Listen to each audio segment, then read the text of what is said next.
Good evening, everyone. It's February 5th.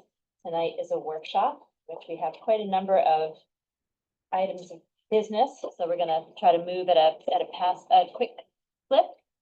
We do not have our first speaker with us, so I'm going to hit a couple of small things we can knock off while we're waiting for him to arrive. The first is announcements. We're expecting an incoming storm. There will be no parking on village streets from midnight tonight. That is Wednesday night into Thursday morning at 6 a.m. The snow is expected to start at 4.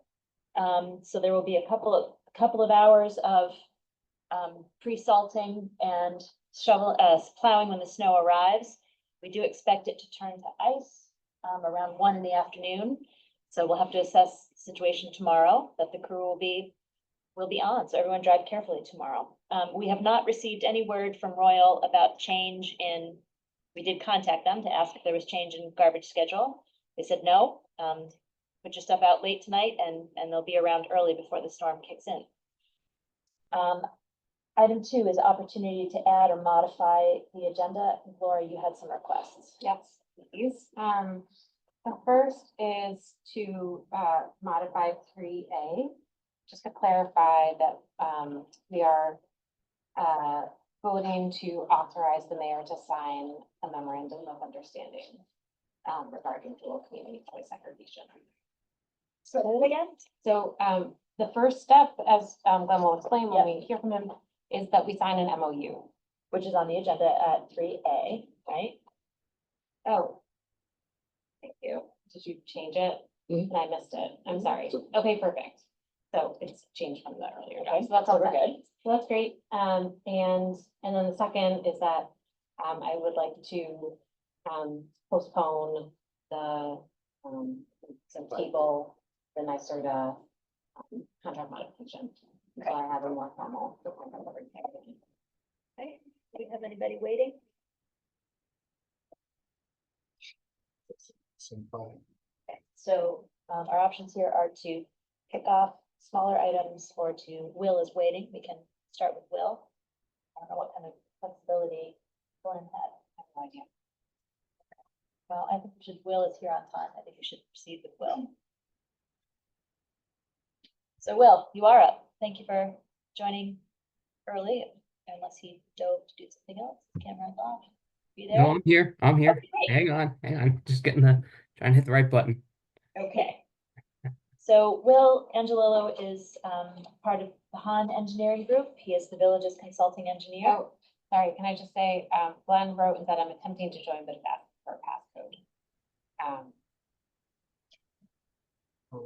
Hang on, Will. Sure. Sorry, everyone. Yeah, but it should be. Could we take maybe like one of the very small ones? Will, we're gonna hold because the first caller is actually trying to get in. Thank you for being patient. Certainly. The one that's an easy one is the item 5A, the approval of the fire company records listing. Every year, the fire company members earn points toward LOSAP, which is the retirement fund for volunteer firefighters. It is a requirement under the law that they present to us a list of active members and the points, well, a list of all members and the LOSAP items they have earned.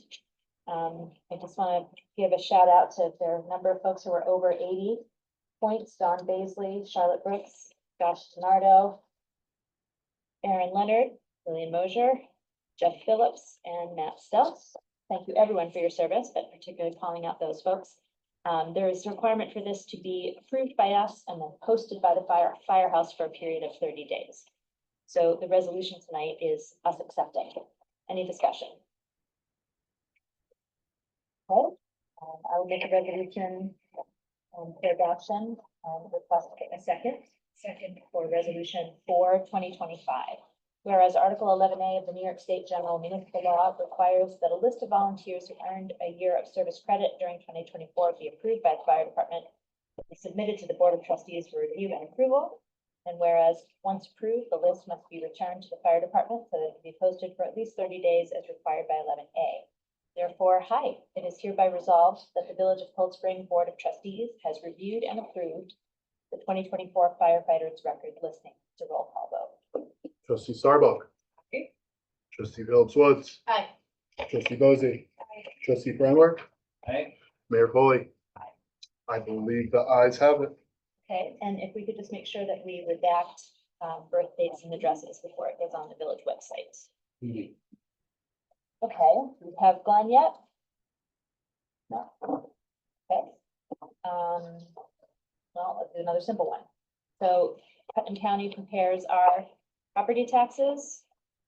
They ask for a memorandum of agreement every year to do so. I'm requesting your approval to sign that agreement. Any discussion? Thank you. Awesome. Want to make a motion, please?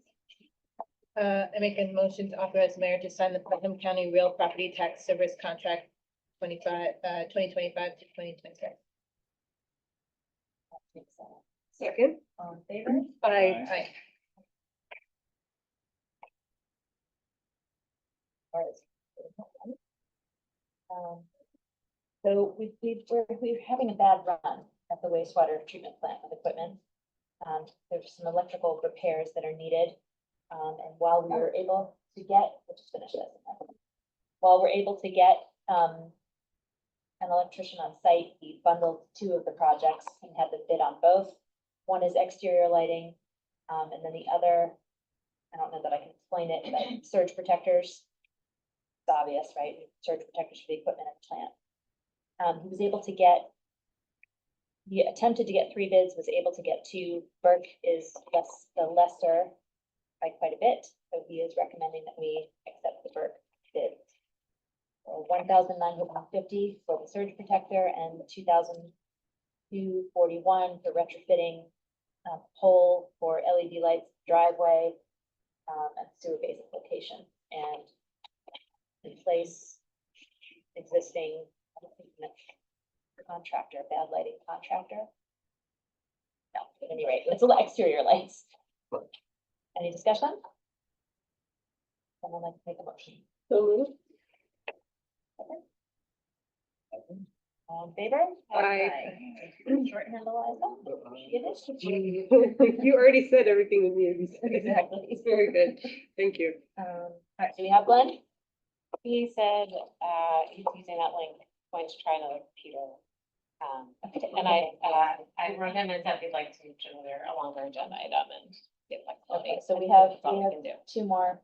We could tell him a password. Greg's working on it, I think. Let's take another easy one. The HDRB has recommended a candidate to fill the vacancy left by Sean Conway, completing his last 5th year term. And they have recommended Kimberly Sevilla, which is great. I think she'd be a perfect add to the board. So I'd like to make a motion to appoint her to the vacancy on the HDRB. I'll second that. Favor? Aye. Thank you, Kimberly, for stepping forward. Great to have touch bases on our boards. New vision, good thing. Okay, first responder tax credit is not necessarily going to be a short one, so we'll hold that. I think we need to wait for Will now. Okay, Will. What happened? Someone. It's the same one. All right, Will, take it away. We'll shift to Fair Street. Sure, Well, you want me to hand over presentation to you? sure. Drive? Yeah, that works. Sweet.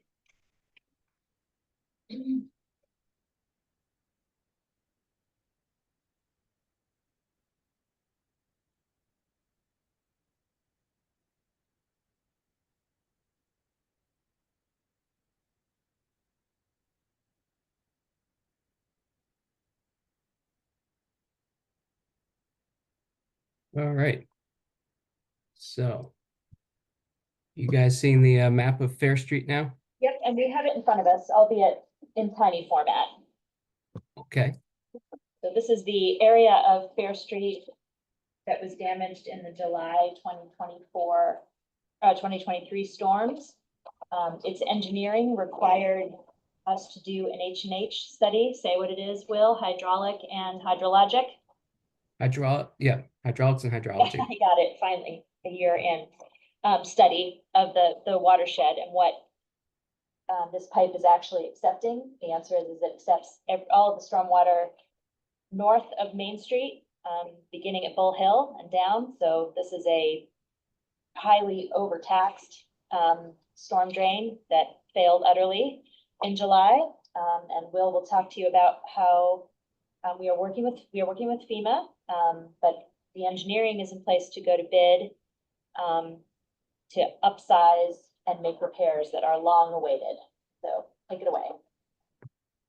Sure. As you may recall, I was with you guys May of last year. We to introduce this project and talk about how this all of Backbrook, as the mayor mentioned, starting up Bull Hill, comes down through the village and winds up discharging into the Hudson River at this Fair Street location.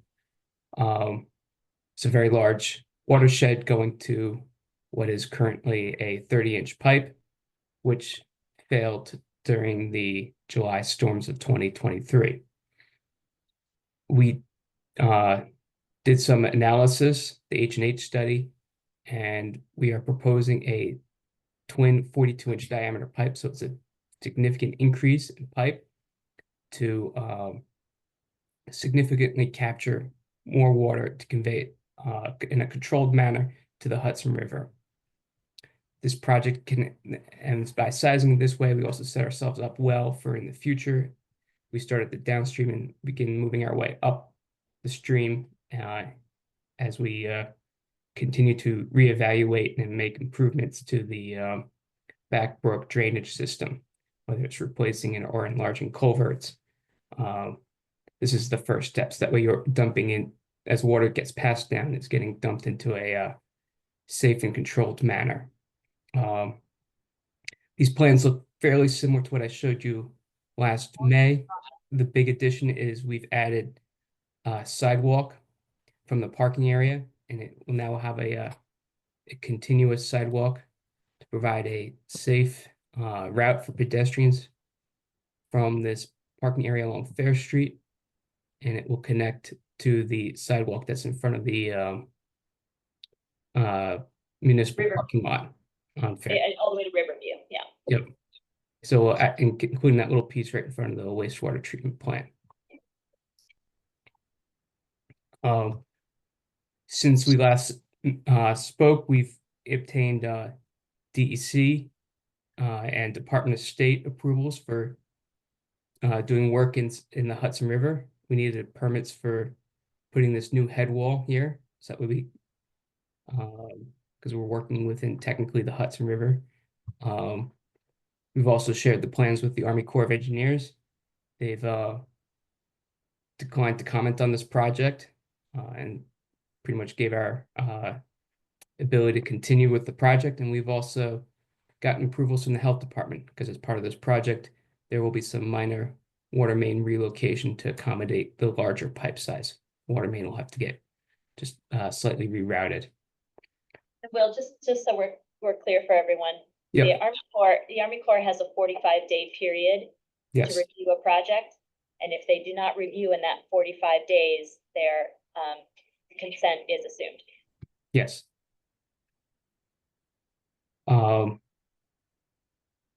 So we are still working with FEMA Federal Highway Administration about what's eligible here for this project. But we are preparing ourselves to go out to bid so that we can finally get this project addressed. We're proposing to put this project out to bid in such a manner that includes alternates. So that way, if, for example, one of the alternates is this sewer main that comes down from Grandview Terrace down to Fair Street. The sewer main is in generally okay condition. It is old, but we had it TV'd and it's generally okay. But it would end up being a deep pipe. So we are proposing, if the bids come in favorable and the price is good, we'd raise up the sewer main. So by taking certain elements of the project and putting them as alternates, we're able to try to keep this project in budget. And just so you know, just for point of reference, that was the camera work that we were able to do when they finished early on Cedar Street. Okay.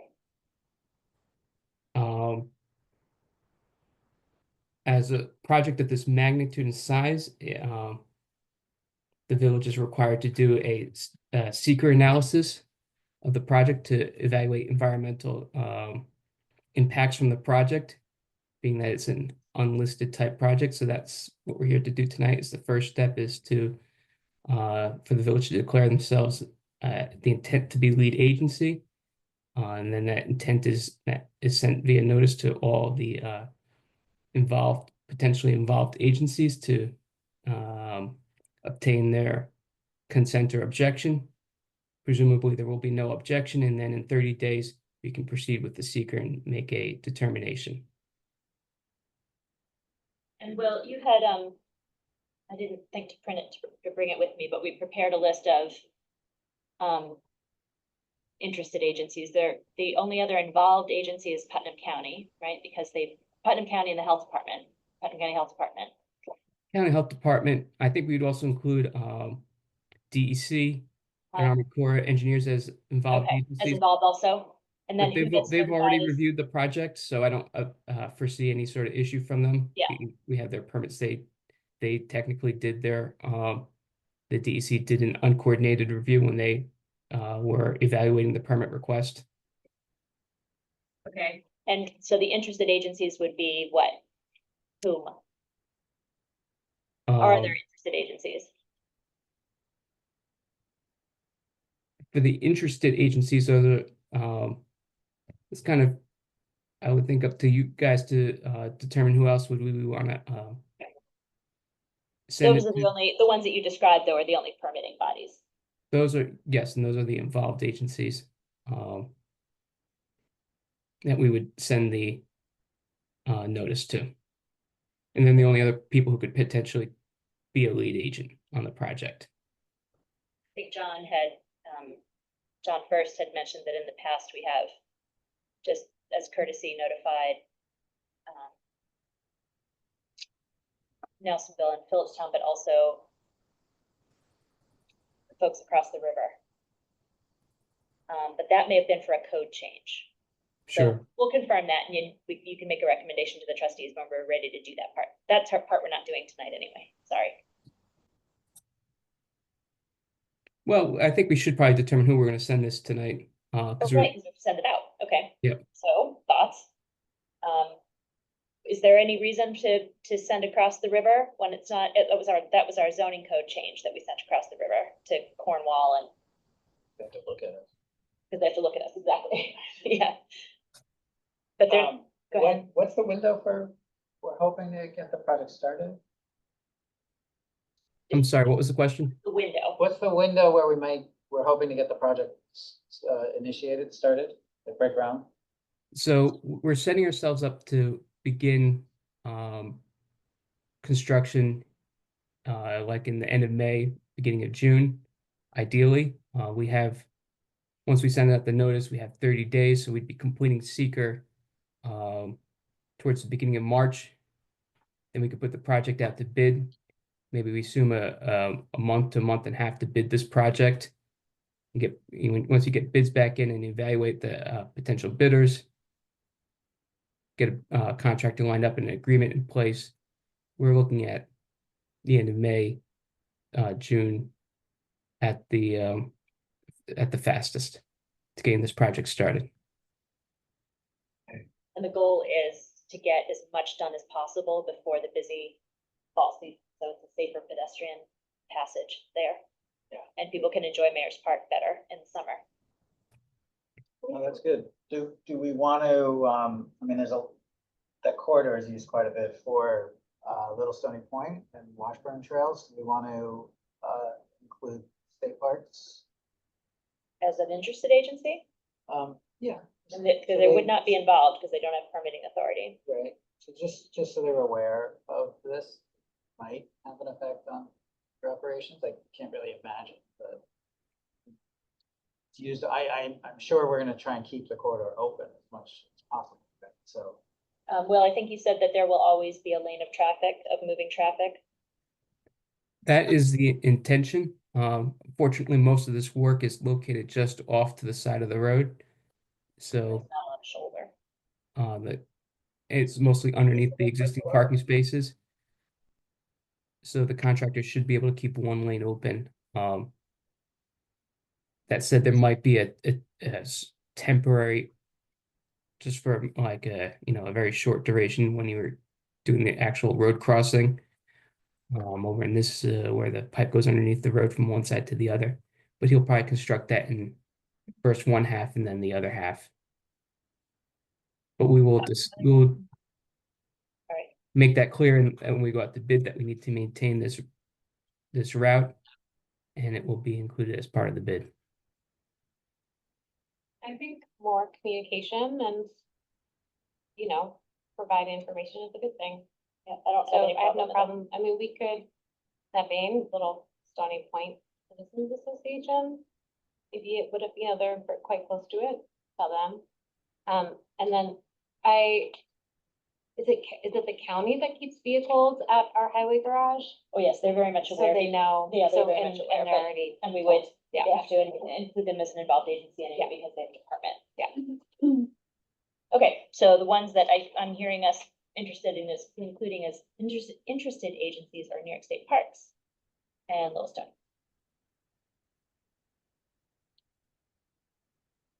About housing.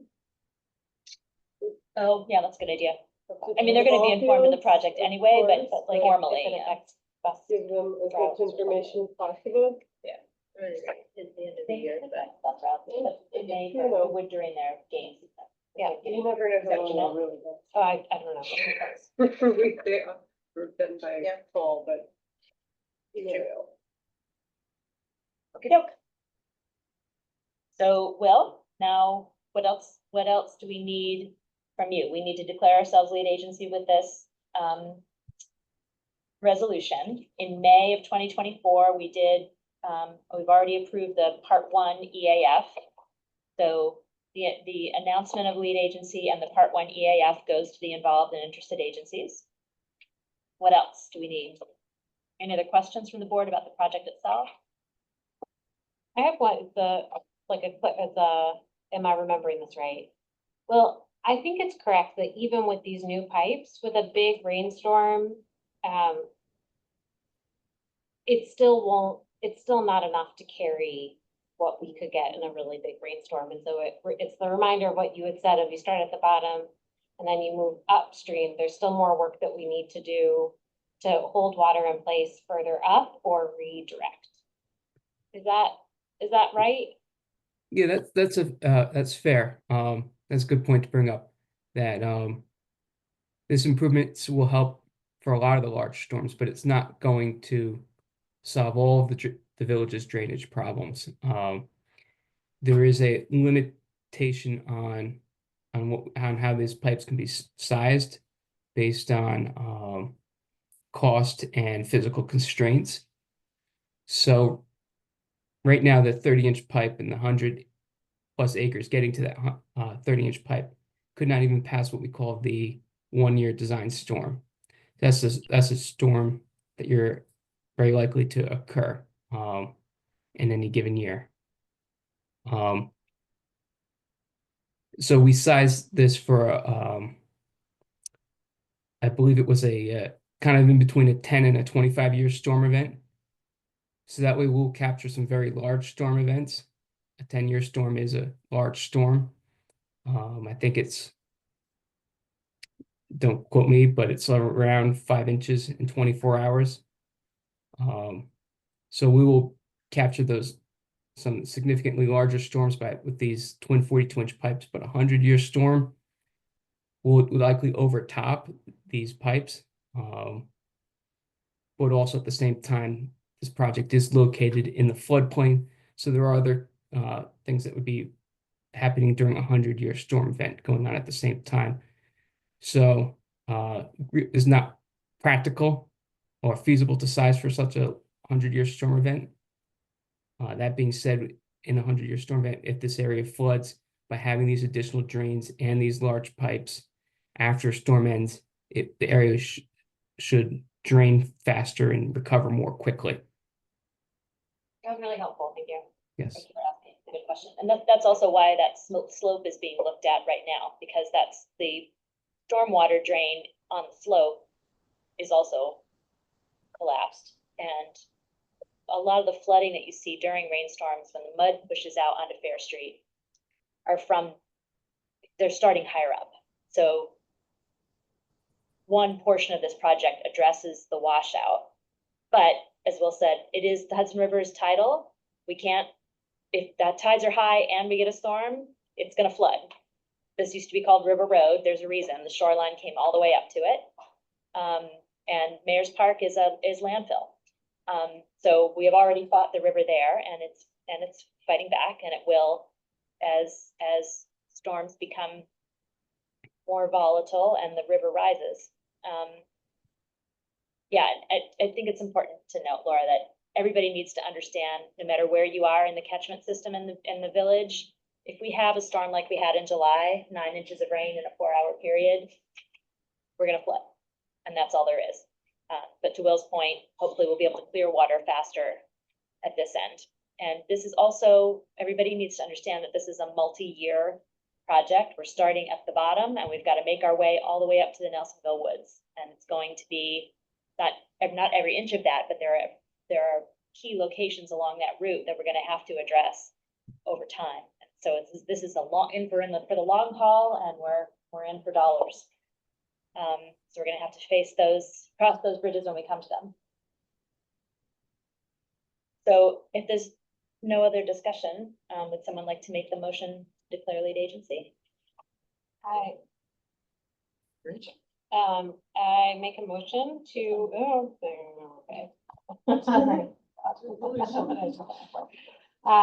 resolution 03/2025, intent to declare lead agency Fair Street. Whereas the Board of Trustees of the Village of Cold Spring is reviewing the proposed Fair Street drainage and sidewalk improvement project pursuant to the State Environmental Quality Review Act. Whereas the project is located along Fair Street in the Village of Cold Spring, whereas the project consists of removing and replacing a collapsed and undersized 30-inch diameter corrugated metal drainage pipe with twinned 42-inch diameter HDPE drainage pipe to improve conveyance of stormwater runoff and provide increased resilience during floods. It includes ancillary drainage work, including the installation of new concrete head walls and additional drainage structure and pipe. Whereas the project also consists of the installation of a concrete sidewalk to provide a safe pedestrian route in the parking area along Fair Street with the existing sidewalk at the south end of Fair Street.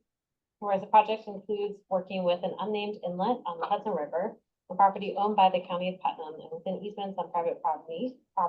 And whereas as the project is subject to classification and review under SECRA, and whereas the board has reviewed the short environmental assessment form, part 1, and whereas the board determines that the project is classified as an unlisted action under SECRA, whereas pursuant to 617 6B3 of SECRA, the aforementioned information must be mailed to all involved agencies, notifying them that agencies must be 3 to 4 days. Whereas the board determines that the involved agencies include U.S. Army Corps of Engineers, New York State Department of Environmental Conservation, and New York State Department of Transportation, and Putnam County. Whereas the board determines that it is the most appropriate agency to ensure the coordination of the project will provide written notification to involved agencies for the purposes of conducting a coordinated review, making the determination of significance therein under SECRA. Now, therefore, be it resolved by the Board of Trustees of the Village of Cold Spring, that does hereby authorize the mailing to all involved agencies the aforementioned information, together with notice that the board intends to establish itself as a lead agency for the coordinated SECRA review regarding the unlisted action that is the project, unless objection such designation is received within 30 days. Did we get a second? Second? Okay, and if I may ask the mover and the seconder to approve the modification, I would add a whereas on the first page down at the bottom. Whereas the board determines that the interested agencies include New York State Parks, Little Stony Point Citizens Association, is that right, the name? Stony Point Citizens Association? Yes. And the Haldane Central School District. Yes, semicolon and. Does that meet the approval of the mover and the seconder? Yes. Yes, thank you. Roll call, please. Trustee Starbuck, Aye. trustee Phillips Woods. Trustee Mosey, Aye. trustee Primark. Aye. Mayor Foley. Aye. I do believe the ayes have it. Will, thank you for talking us through that. We'll connect to you Yes. tomorrow to get the announcements out. Sounds great. Talk to you soon. Thanks, Will. All right, guys, have a good evening. Sharing your evening with us. Thanks. Now we'll go back and see if we have, seconds. You able to get in? Glenn was in, yeah. Glenn? Still Glenn, do in. we still have you with us?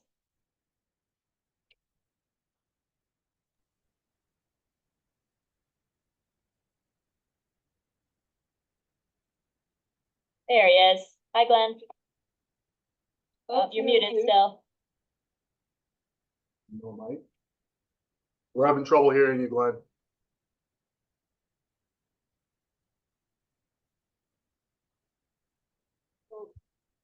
No. Not hearing. We might need you to call in.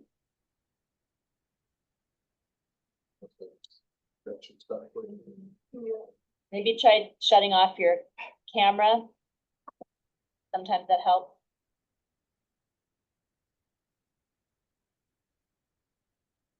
No, okay. I think We'll hear you. we're gonna need you to call in. We called in from one of our phones, Because as long as the clerk can hear it, Herbert, the public won't be able to hear it. We can try it. Well, or Glenn, we're gonna try to call you and put you on speakerphone. Laura has your number. Just give I us a don't- minute. Oh, Tell him to use the dial-in number. but we don't have a dial-in number on the website. On the meeting, he should, because he should be able to choose how he wants to. Sorry for the public. Sorry to make you wait. So switch to phone audio. And then it'll give you your call-in options. Will, Go ahead. do you see that? Go ahead. Glenn, if you're able to utilize the Zoom controls on the left side where it says audio. If you click the up arrow, you should have an option to switch to phone audio. And that should give you dial-in instructions.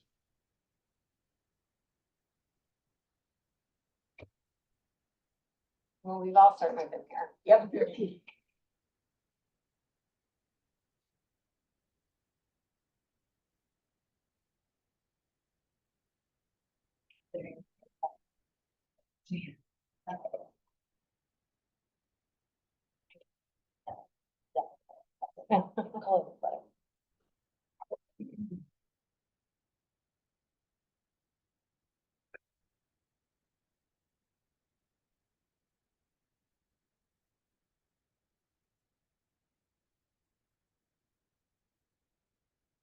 You're on he can't get connected, you're on a tight timeline for the approval, right? We are on yeah, so, I think, could technically perhaps decide next week, but I don't think that that's a great idea.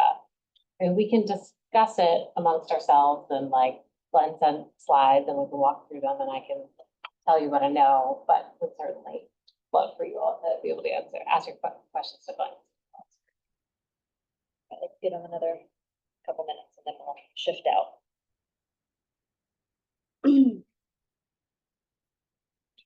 Approve bills while we're waiting. Well, we could. Yeah. Glenn, we're gonna do some other things while we're sitting. Like the awkward silence stuff. The awkward silence is here. Who has the bills tonight? Who wants to make a motion? All right, I make a motion to approve bills batch 7729 in the amount of $94,957.62. Second. Any discussion? All in favor? Aye. Aye. What? We drag this out a little bit. Well, we can talk about the first responder tax credit. That's, yeah. It's not actually that difficult of a conversation. Calling in. Oh, you've gone in, okay. Oh, yeah. Okay.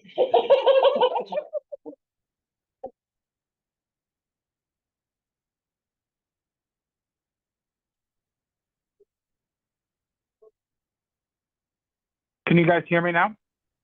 Sure can. Go. I'm sorry that I'm having so many IT issues. Usually I'm able to get it on, but tonight the gods are against me, the IT gods. But hopefully you can hear me okay? We can. Okay. Okay. So I should still be able to share my screen because I am in the Zoom. Let me hand hopefully- over presenter controls to you. Okay. There you go. Maybe this will work. Be the first thing to work tonight. Okay. Can you redo our website? Are you seeing that screen?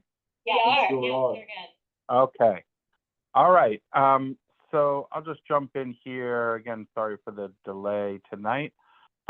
So thanks for having us in this evening. I think I've met most of you, but I'm Glenn Weinberg from Jewel Community Power. I'm here tonight to talk about the process and the timeline for the upcoming CCA, Community Choice Aggregation Electricity Supply Renewal bid. And specifically tonight, the action item for the board is approval of a memorandum of understanding, which is not binding. I'll talk about it in a little bit detail in just a second, but it is not binding unto itself, but it is a pre-approval of two things. One, the contract, the very much the same contract that the village has signed in the past for this program, but there are a couple of little new updates. And then second, the price benchmarks or price caps that are in the RFP are also reflected in the MOU itself.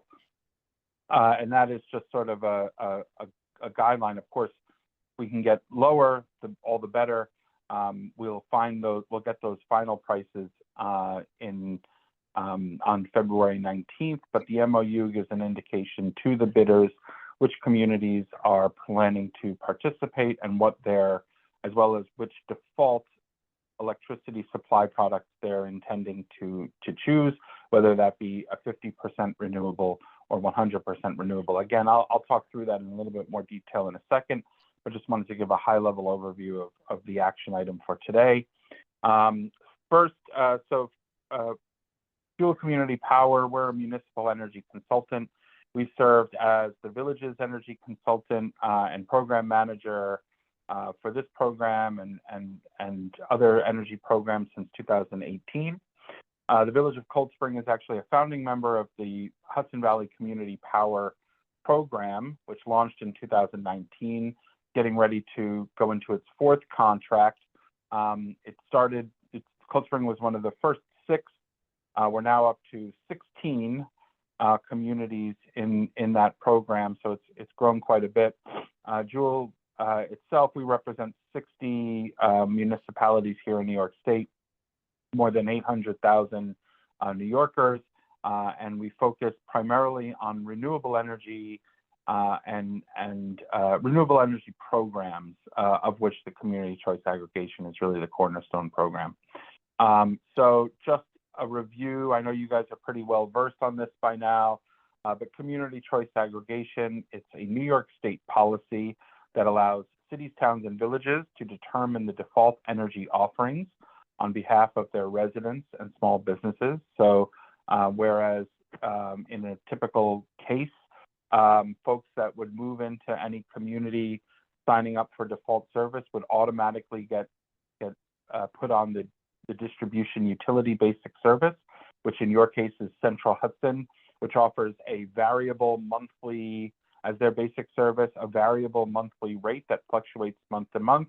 It's a non-renewable product, so it's primarily fossil fuel. And again, it's fair. It because of the variability, it's also fairly volatile and unpredictable in terms of price and rate from month to month. So CCA is a way for the village to sort of take a little bit more intention behind that, behind what that default energy offering ought to be, and in fact offer products and a range of supply options that Central Hudson does not offer, namely renewable energy, New York State renewable energy offerings, as well as fixed rate options. And that's what the village has been doing through this program, again, since 2019. So one, the pooling of power, in this case, again, a group of 15 or 15 in this RFP, but 16 total in the Hudson Valley, can pool their power together to get a better price and to dictate terms. So we put out a bid to suppliers and make them compete on a number of specs. One of which are most important, of course, being price, but also their ability to deliver renewables, firm length, different product options, et cetera.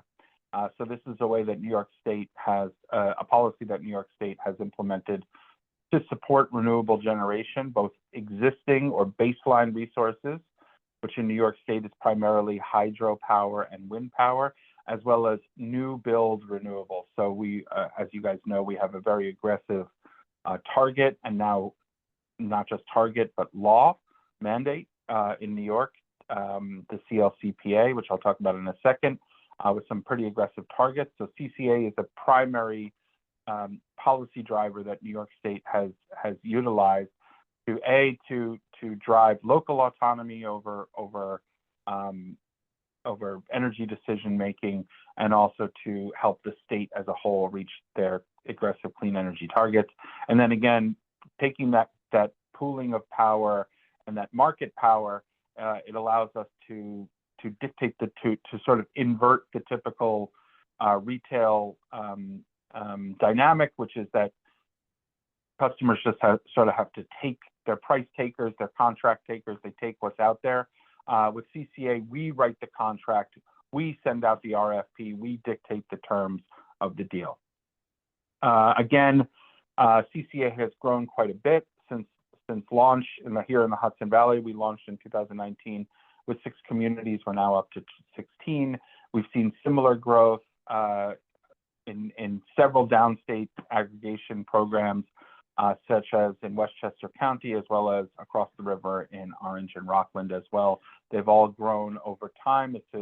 It's been a very successful program here in New York State. And once again, it's very supportive of the CLCPA goals: 70% renewable by 2030, 100% carbon free by 2040. A little bit about the RFP itself. So again, this is a renewal. So the village is currently, along with 12 other or 11 other communities, are currently in a contract that's coming up for renewal as of July 1. There are 3 new communities that are joining this bid as well. That RFP was issued at the end of January. We're going to be getting bids back February 19th, as I mentioned earlier. But really, when we design these RFPs, we're really looking to maximize the data points that we get to the range of sort of bids and products. So various number of term lengths, anywhere from a year to 5 years. We asked for 3 different product types: a conventional supply, which is a non-renewable, a sort of baseline renewable product that sort of competes apples to apples with Central Hudson's rate, a blended or 50% New York State renewable, and then a 100% New York State renewable. And historically, we've offered all 3 of those. I'll talk a little bit about that in just a moment. But we asked for pricing, of course, on all 3 of those, as well as a number of different rate types, including fixed and variable. We've always had a fixed price here in this product, in this program. I would expect that trend to continue, but the RFP does allow for variable pricing as well. And by the way, yeah. On the blended, there's an important caveat to that, which is that it's 100%. The other 50% are credits for renewables in other parts of the US. And so if you're looking at it nationally, it's 100% renewable, but it's only through credits. Or Glenn, feel free to correct it, but I think that that's an important piece for us to consider when we're looking at the options. It absolutely is. You're 100% right.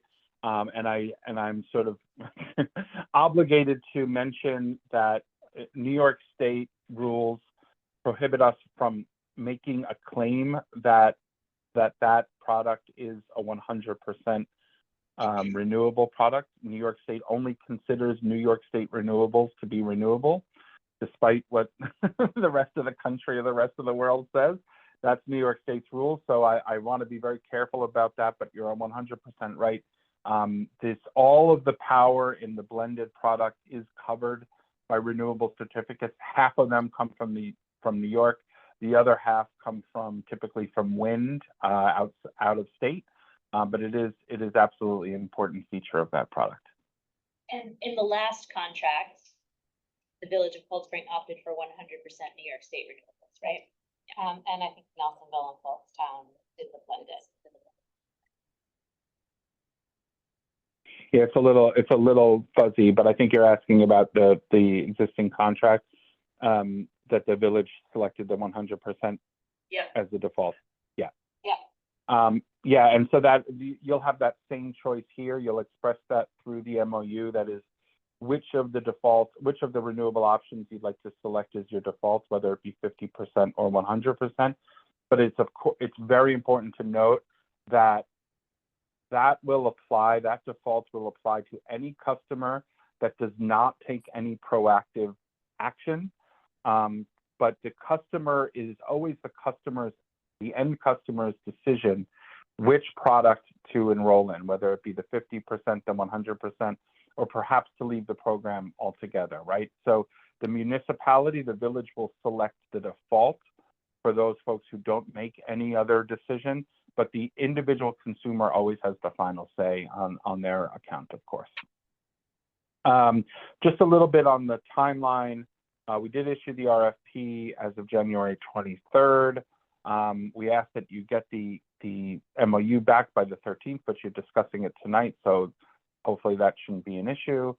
We will be getting bids back on the 19th of February, and we'll also be getting back together on a conference call or a webinar that day to discuss those final prices, and I'll be giving my recommendations at that time. I'm going to give you a sort of sneak peek of what we're seeing in the market and where my recommendations sort of are leaning tonight. But again, until we get that final pricing, we won't really have that completely nailed down.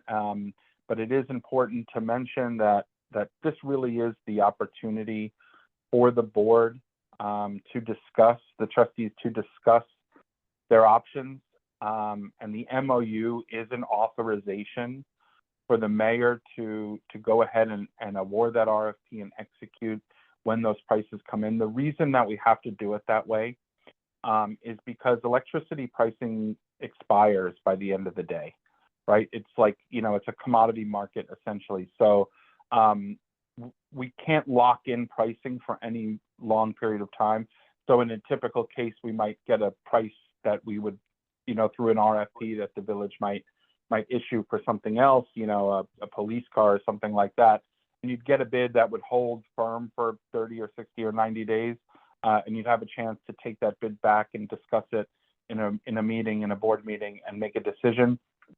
With electricity pricing, as soon as the market closes, that bid sort of evaporates too. Now you can always go again the next day, and it's not likely to change a whole heck of a lot from day to day. So it's not the end of the world if the day gets away and then you have to do it again the next day. But the key point there is that there's not enough time to schedule a board meeting. So that's why we do it this way with the MOU process, so that you have a chance to sit and take your time and discuss it in a board meeting with some price caps. You don't have the precise pricing, but the decision that you're making is essentially below these caps, we feel comfortable moving forward. So anything below that, we feel good, and the farther below we can get, the better. But we're happy with price that sits below those caps. So that's really the function of the MOU.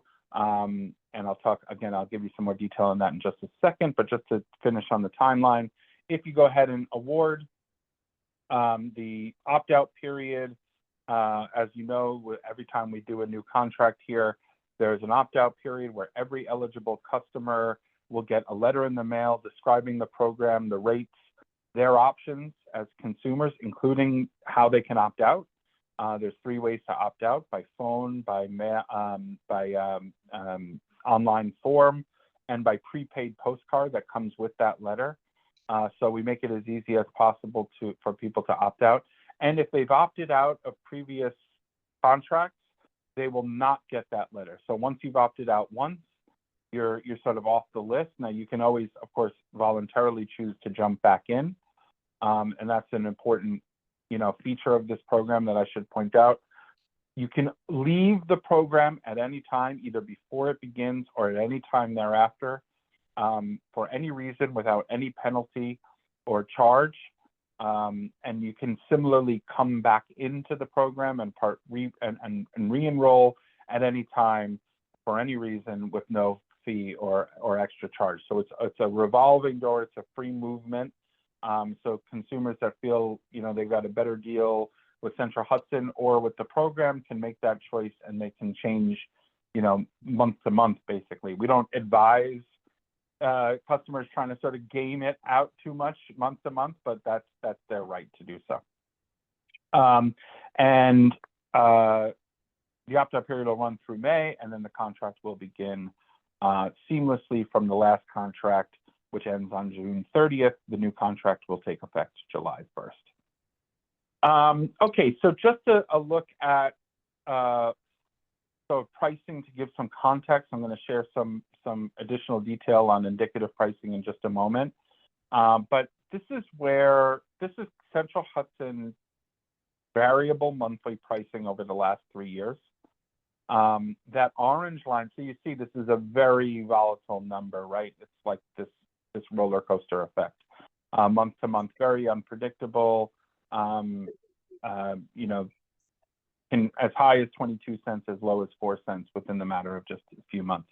It makes it very difficult for folks, especially those on a fixed budget or fixed income, to plan for electricity pricing. It also makes it very difficult to sort of tailor your own consumption. Sometimes if you knew what price you were going to pay, you might choose to run the air conditioning less or more or something like that.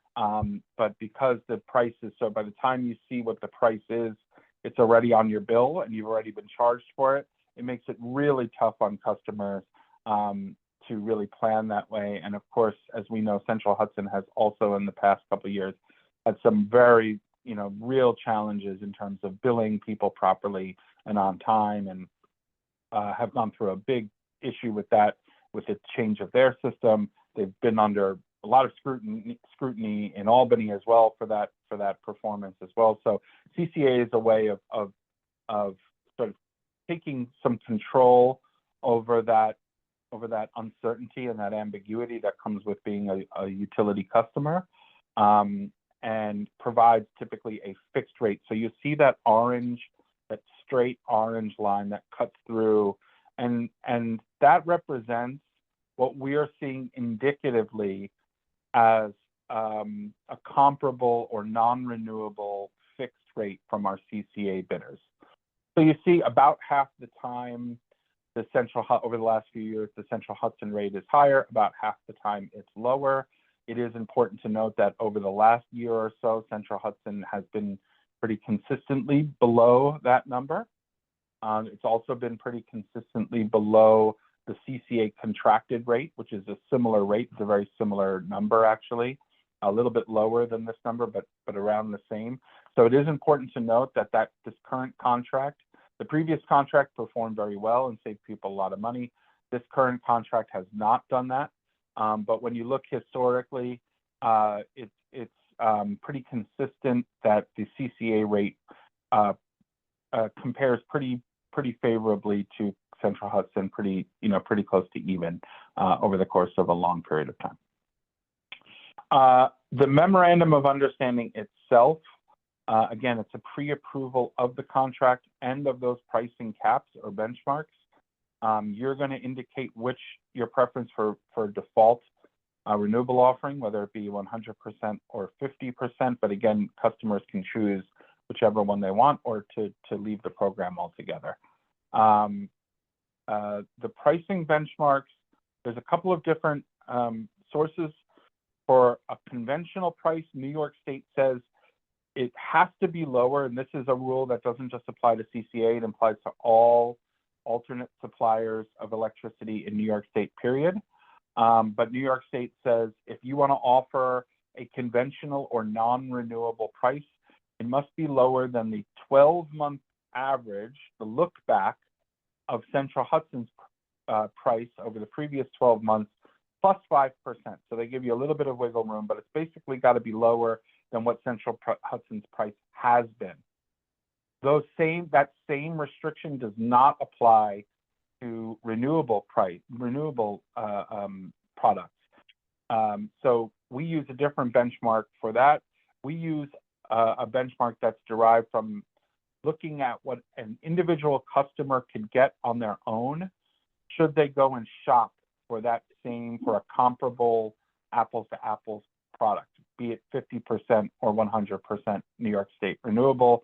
And we say it's got to be lower than that, right? Because if it's not lower than what an individual customer, if the CCA cannot deliver a price that's lower than what an individual customer could get on their own, then there isn't a great value in the village going ahead with the CCA contract. So that's what we use as our sort of ceiling price.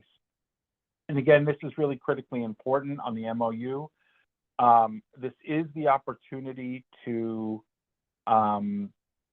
discuss it as a board, but the decision tonight is not binding on its own. It does not commit the village to go forward with the CCA contract. It is establishing preferences and the authorization for the mayor to do so, but only if we receive final written approval from the municipality after we receive final executable pricing on the 19th of February, will we go ahead and award the RFP and execute the ASA on your behalf. So this is an important step. Sorry, what form does that take? And I understand what the MOU is tonight, but on the 19th, is there something that you are going to prompt us with to respond via? Yes, exactly. So it's a simple, I'll send you an email with a blurb, like a little paragraph that speaks to the winning supplier, the price, the term, the different supply options. So all the sort of key details of the award and the contract itself. And then you just have to sort of copy and paste that and send it back to me as an indication that you understand the award that you're making. But it is really important to note that you can still, even if you approve the MOU tonight, you can still choose on that day not to move forward for any reason if something changes between now and then. Are there any questions on that before we move on? No, straightforward at this point. Thankfully, this is much easier to understand than the first time we went round. I think we've all learned a lot over the last couple of years. So Thank you for your clear explanation. Yes.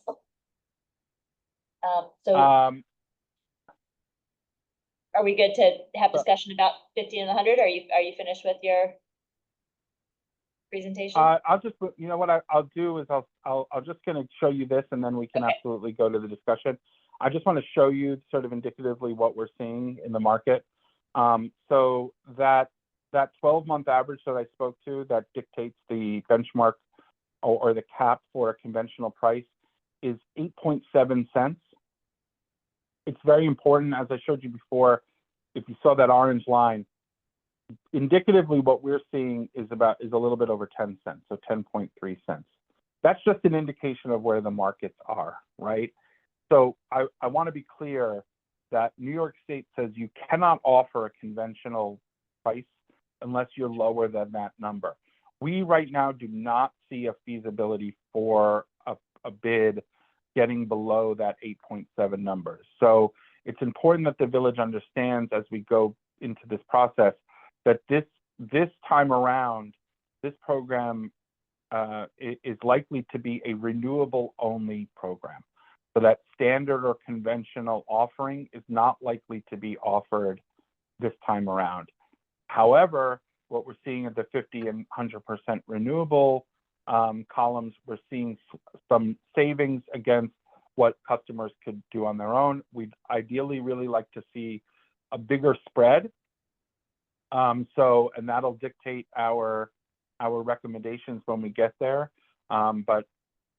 But so we'll see how that shakes out on the 19th. But really, to be sort of to give an enthusiastic recommendation to go ahead, I'd really like to see a little bit of a bigger discount, so to speak, against what individual customers can do on their own. You see here, it's close to a penny for 50% renewable. It's more like half a penny for 100% renewable. A lot can change. The market is moving every minute, every hour. But standing here today, we're not seeing a tremendous difference. We really like that number to be a little bit, the spread, the delta between those numbers to be a little bit bigger. And last thing, and then it's all yours, and I'm here for questions. But again, the next, in terms of action items, return the MOU. Hopefully you'll approve that tonight, and then just keep February 19th open on your calendar. We'll send out an invite, but we'll have a conference call to discuss the final pricing, and at that time I'll be giving my final recommendations as well. Okay, Thank you. Thanks, Ben. so the question for us is blended electricity product, 50% New York State renewables, or 100% renewable. I mean, we voted unanimously last time, stay with New York State, or you had a pitch around that topic. I probably did. I would actually, I think we are also doing a lot of good with the blended. And maybe my pitch for it, perhaps, is that, we have really strong climate legislation that's pushing New York forward and that's supporting it. We do not have that at a federal level right now. And in a way, this is supporting the renewable industry in other parts of the country through our small action. And I think that that's, by choosing the 50, so 50% in New York and 50% outside of New York. And so I think that's kind of an interesting rationale for doing it. It's also a little bit of a lower cost. And either one that, I strongly encourage, I certainly will vote in favor of us starting the CCA again. And then, I think Glenn's point is that there are plenty of ways for people who choose a different one. If they want to go to 100%, they can do that, or they can sign out. And that there are, reasonable ways for them to do that. Other thoughts? I appreciate that, Laura, thank you. Other thoughts? I'm still very much in support of the 100% renewable. And I'm not. The New York State. Yeah, I mean, is it only with New York State for 100%? 100%, it's all sourced in New York. Blended, it's 50% sourced in New York and 50% sourced outside of New York. But it's all renewable? It's all renewable. Right, Glenn? All renewable regardless. Yeah, just not in. That's right. But New York State doesn't recognize it because it's not coming from New York. The industry recognizes it at renewable. Is that a fair way to say that, Glenn? Exactly. Basically everybody but New York State, but yeah. So I have to be very careful with that, but that is a industry standard, is to recognize these national certificates just in the same way that they would recognize a New York State certificate, but New York State has a different view on that. I find your argument persuasive.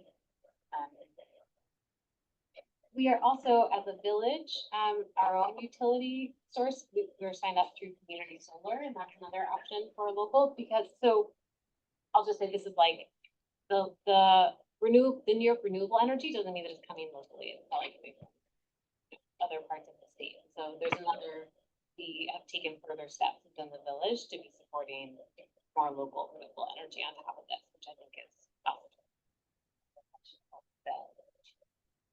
A lot of what the New York State supplies. I think it's also, well, it's also hydro. Okay, so, Sounds good to me. Yeah, I like the idea of the blended roulette argument, and also it's a little bit cheaper, so the default option would be cheaper for the community. Yeah. I think that that- Because there is a premium over, Yeah. over the rate from Central Hudson, as we saw. The extra cost.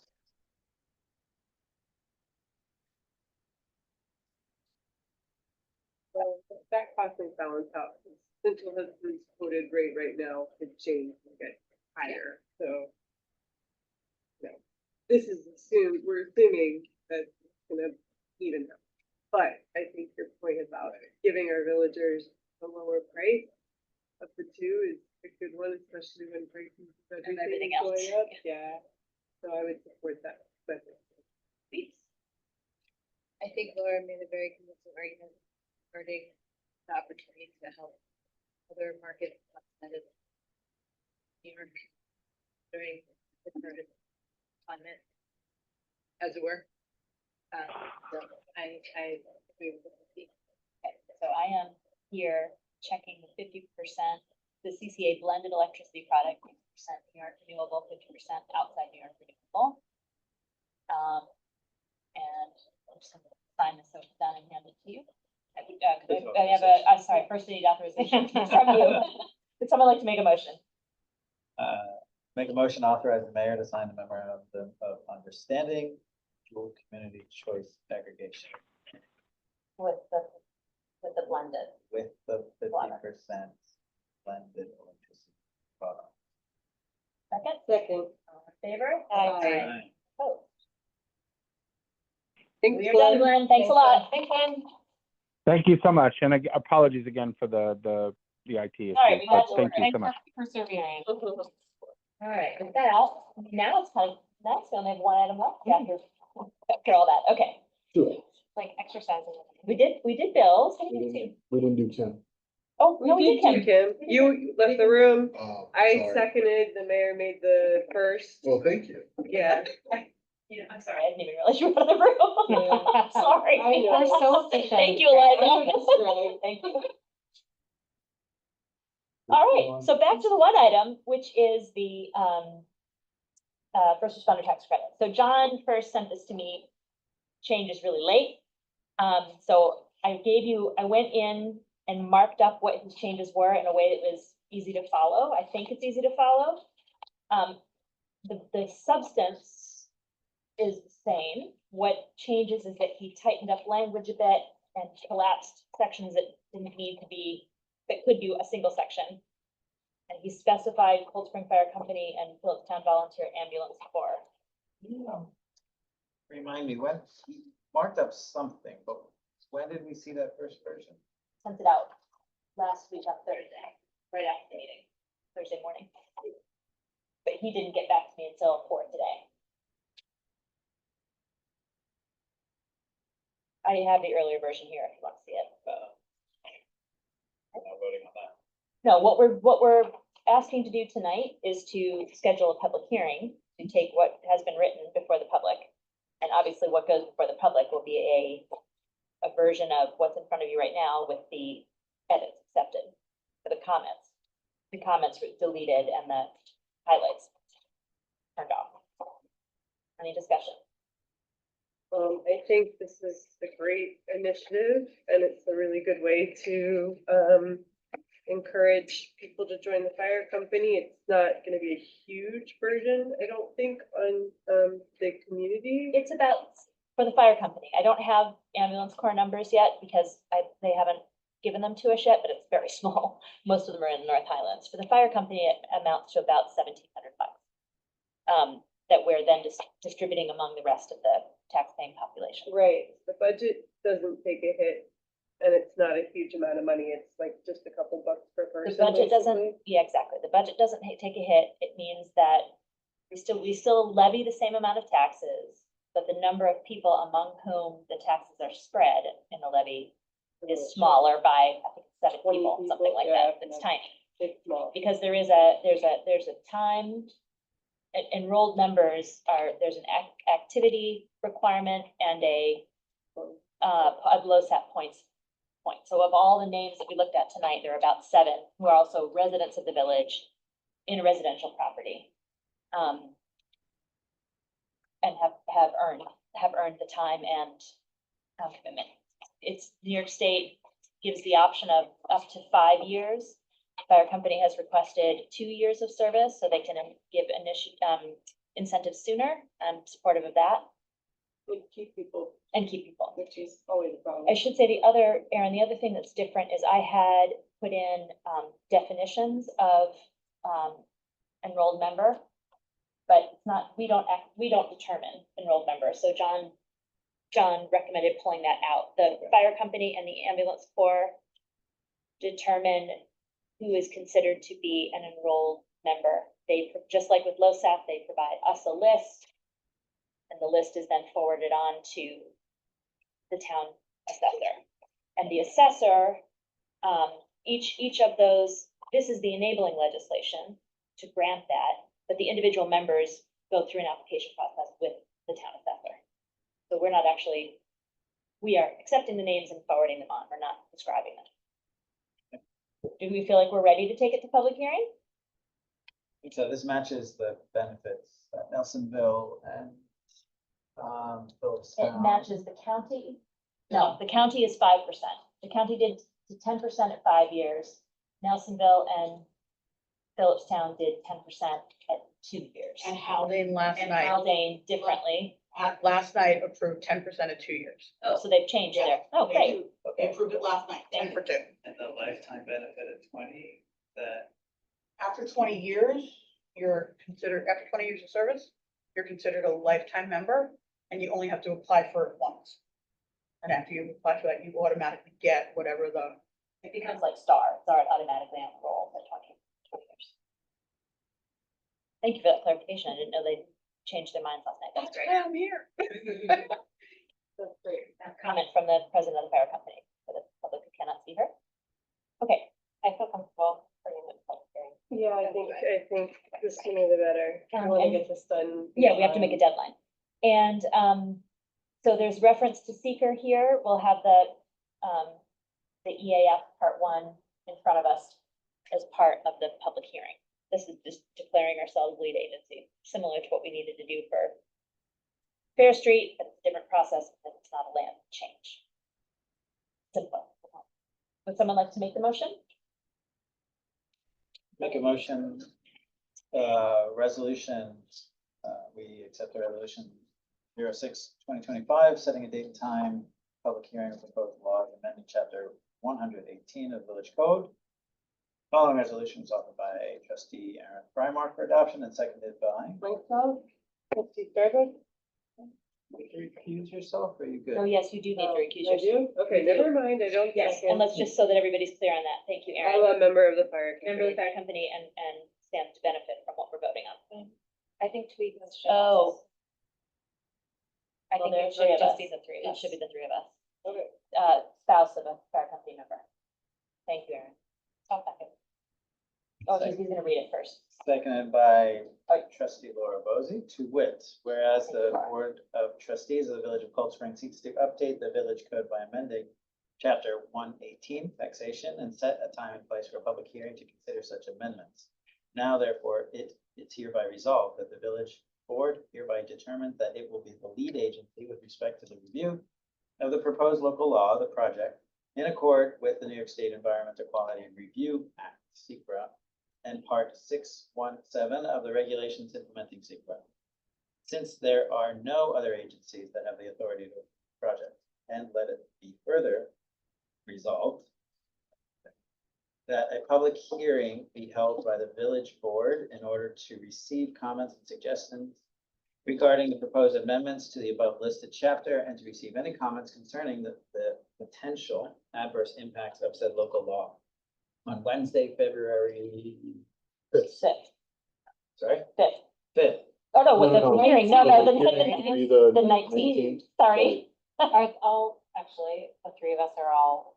Available that night? Available. Well, we'll be the ones to go. I'm available.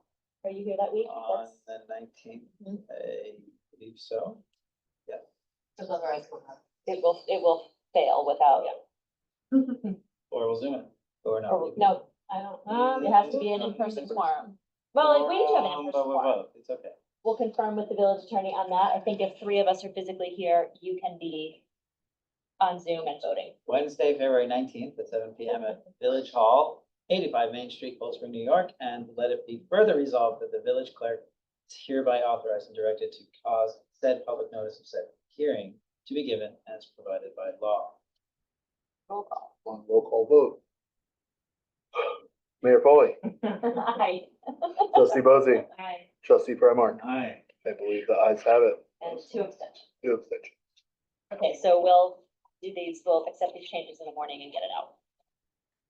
And, we are still able to get 2 publication cycles, one in the PCNR and one in, we'll hear one to go each paper. With that, I would make a motion to adjourn. All in favor? Aye. Thanks. Night.